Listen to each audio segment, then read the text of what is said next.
Hello and welcome, Royals Empire, to the special opening day edition of The Royal Way here on Stadium Drive Sports. That's right, April 7th is here. The Kansas City Royals wrapped up their 20th spring training session in Arizona against the Milwaukee Brewers the other day, and now it's time to focus in on the Cleveland Guardians and starting pitcher Zack Greinke, who makes his return to KC. After starting opening day on 2010, he took a no decision against the Detroit Tigers. But I hope you've got your Royals blue on, Royals Empire, because I've got my beer vending shirt on, bright orange, so you see me.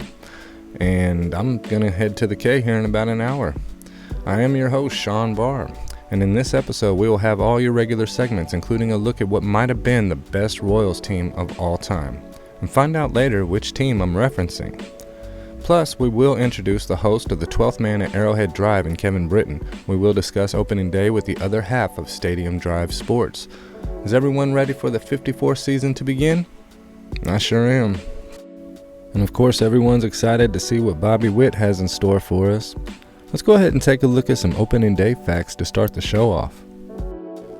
The all-time record for the Royals on opening day is 27-26. 2022 opening day pitcher Zack Greinke gave up only 2 runs over 7 innings in his last start as a Royal on September 30th, 2010.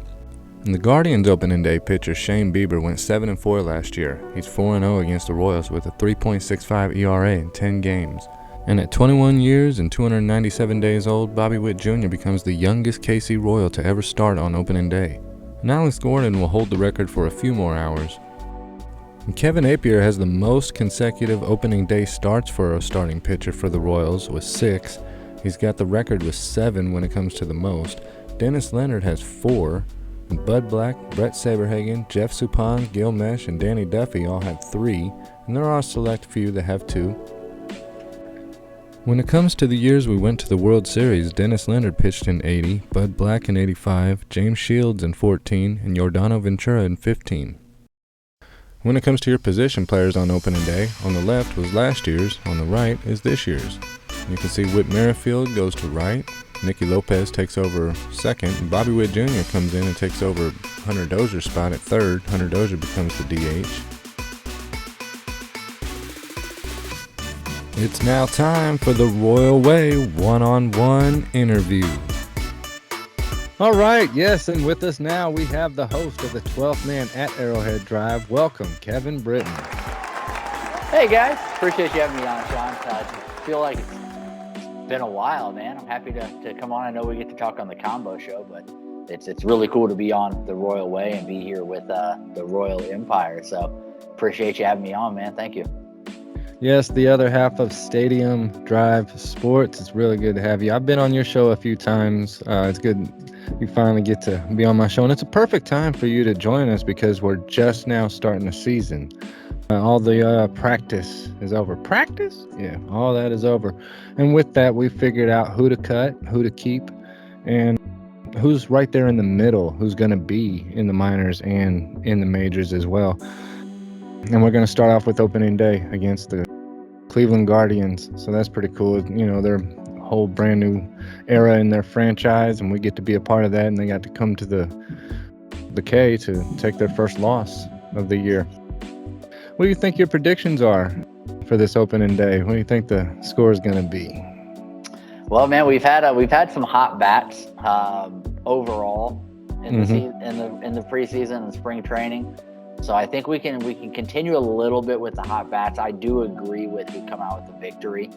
I don't think it's going to be quite as high scoring as what spring training has been, but we also have Greinke on the mound. So I think Greinke comes back to Kansas City and starts off very well as well.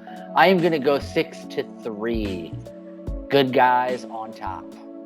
Yeah, I'll have to agree with that as well. I think early on in the innings, it probably will be shut down because both teams are bringing out their ace pitchers. It all comes down to the bullpen and finding out which team really wants to win. And with this crowd behind us, and we're hoping for 37,903. That's the capacity, and we're hoping plus standing and plus all the fans there in the tailgating section in the parking lot are going to be there cheering on the Royals as well. It's going to be crazy. and I'm going to be there, selling my beer. I'm going to show up as many games as I can. But as we talk about this opening day, I want to get into talking about the new uniforms that they're going to wear. The last time that they had this style was 71-72. So they're throwing it back, and you want to talk about throwback uniforms. If you could remember, what would be your favorite era or type of uniform that the Royals used to wear? I'd have to go with the powder blues. I was a big fan of the powder blues. It's different, right? It's still blue, but Right. it's different than what your royal blue is and your typical is. And it also, I mean, as soon as I see the powder blue, all I can think is number 5. George Brett comes to mind right away, and that young star Bo Jackson rocking those as well. Second favorite, if it would have been worn at the right time, I want to throw this one out there. Mm-hmm. If they would have had these jerseys during the Bo Jackson era, I'll be honest, it actually would have been kind of cool because Bo was so jacked. It would have been actually kind of cool to see him in the cutoff. The cutoff. Hated the cutoffs, but it would have been pretty cool to see Bo rocking the cutoff. Yeah, there in 2003, I think of Carlos Beltran and Joe Randa, who wore those jerseys, and it was pretty cool. That year was pretty magical for them. That was the Jose Lima time, and they were up 7 games at the break during the All-Star game.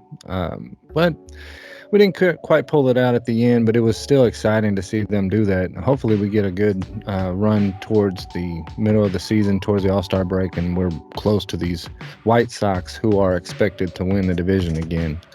Hey, Sean, you mentioned Joe Randa. We've talked about Joe Randa a couple times, and there's something I have been waiting to see on your show when you talk about Joe Randa. So can I ask you a favor? Sure. Anything for the Royal Way. We'd love to please the fans, and why wouldn't I please the second half of Stadium Drive Sports? So no words needed. Can I have your best impression of Mad Joe Randa? Mad Joe Randa is exactly like this. How about He's Happy still Joe smiling. I mean, I can't smile that big enough. But Happy Joe Randa, exactly the same. Every time you saw him up at the plate, he's just staring at that pitcher with a big smile on his face. I don't know if it was intimidating because you don't see that too often. And that was his expression, even if he was mad or glad, sad, happy, all that. I don't know if this will work, but I'm going to try it. On 3, cue the picture of Joe Randa. 1, 2, 3. Not sure if that works, but I figured it was worth a shot. Sorry to sidetrack you, Sean. Back to where you were. Of course he was smiling. I swear to God, he smiles during everything. But anyways, it's going to be really cool to see you come on over to Kansas City for the Padres game later in the year. That's going to be one heck of a time. We're going to have to kick it in the parking lot like old times.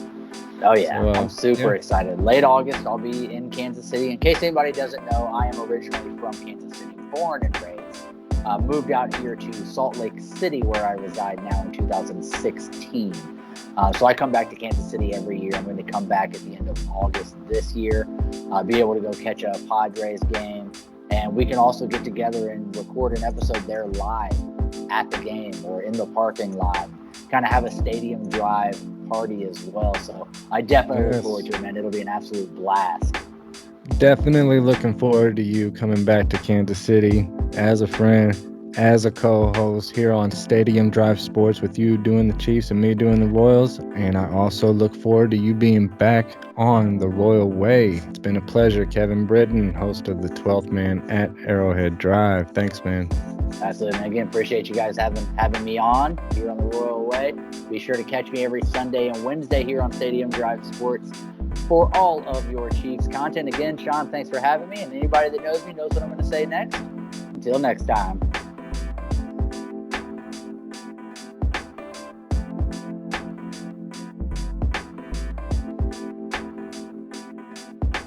All right, we got to go to commercial. When we get back, we'll have all the original segments, and we'll find out who was that best team that I was talking about. Maybe the best Royals team ever. Find out later on. And also, I might have a prize for you. Pay attention and find out how you could win it. We will be right back. Hey there, I'm Kevin, host of the 12th Man at Arrowhead Drive. Be sure to tune in every Sunday and Wednesday for all your Chiefs content right here on Stadium Drive Sports.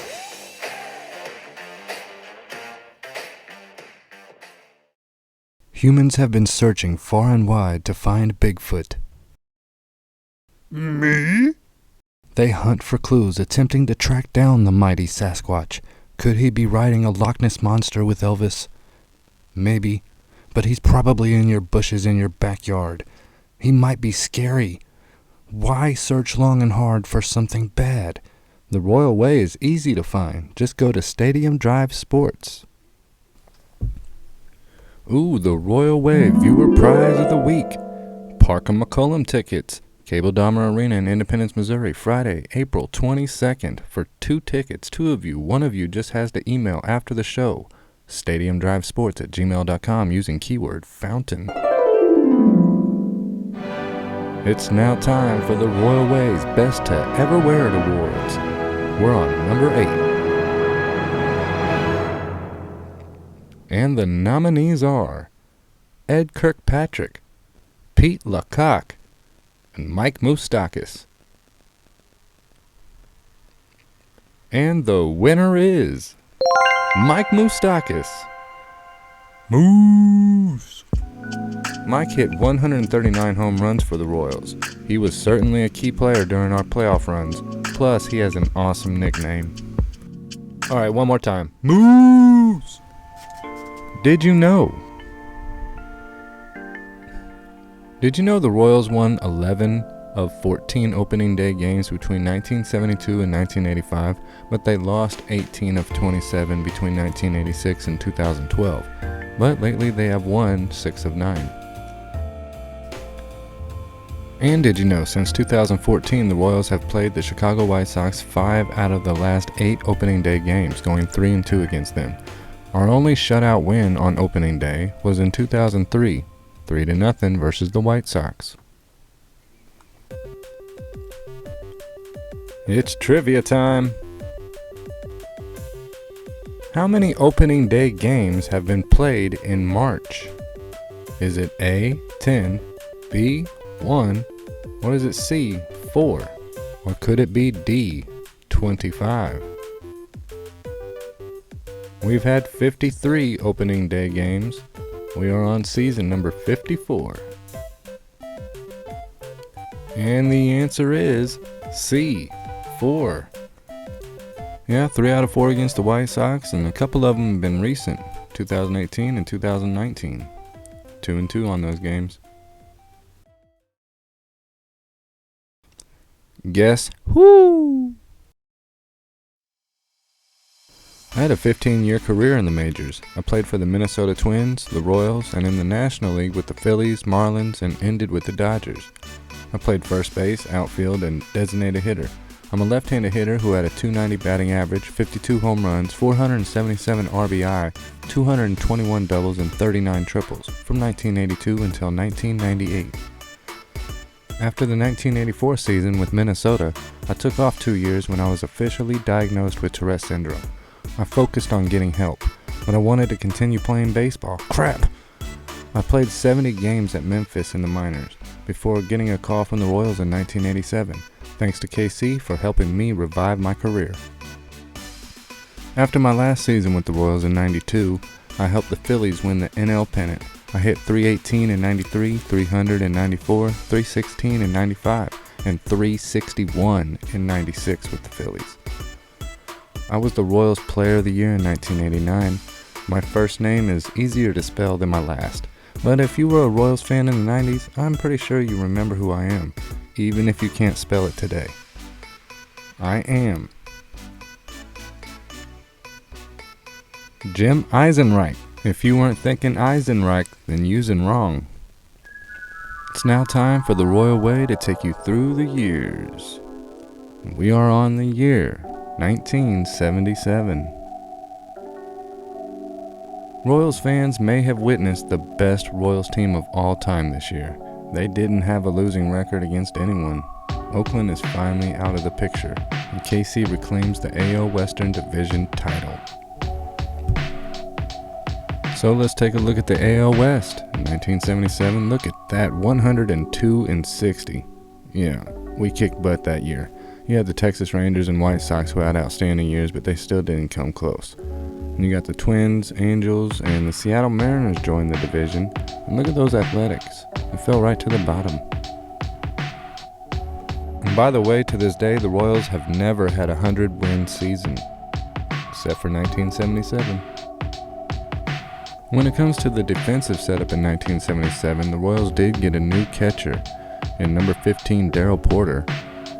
One of the Royals' greatest teams of all time featured John Mayberry at first, Frank White at second, Freddie Potak at short, George Brett at third, Al Cowens in left, Amos Otis in center, Tom Boquette in right, and Hal McRae at the DH.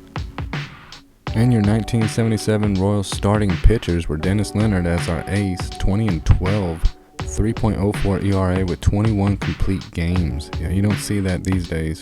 Royals only had one last year. And Paul Splittorff, who was the opening day starting pitcher, went 16-6. A great year for pitching.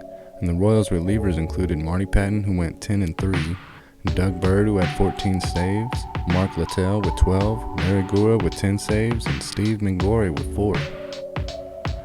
Al Cowens and John Mayberry both had 23 home runs.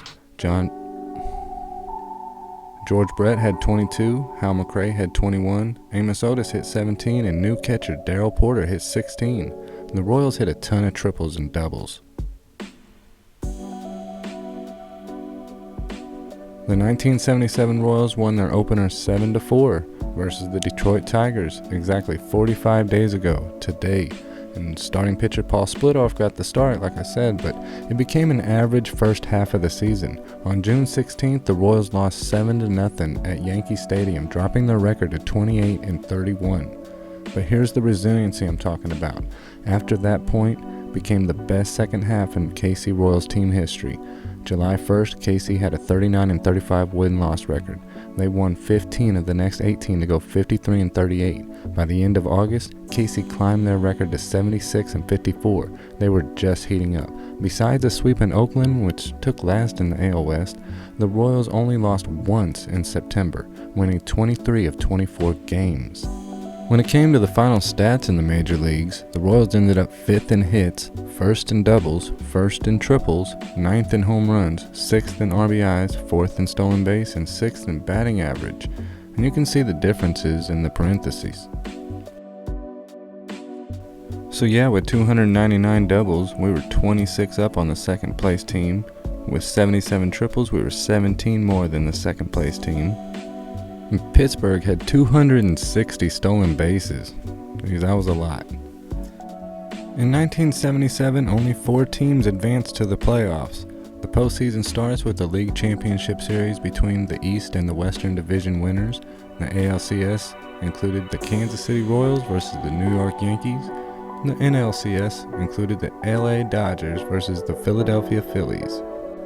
And sadly, again we lost to the Yankees. We will review these playoff games in future episodes, and it was a good one. You know, it went back and forth just like the last one, but they won it in Kansas City in Game 5. And damn Yankees!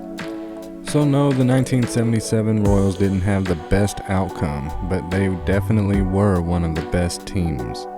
And leave your comments below and let me know what year you think were the best Royals of all time.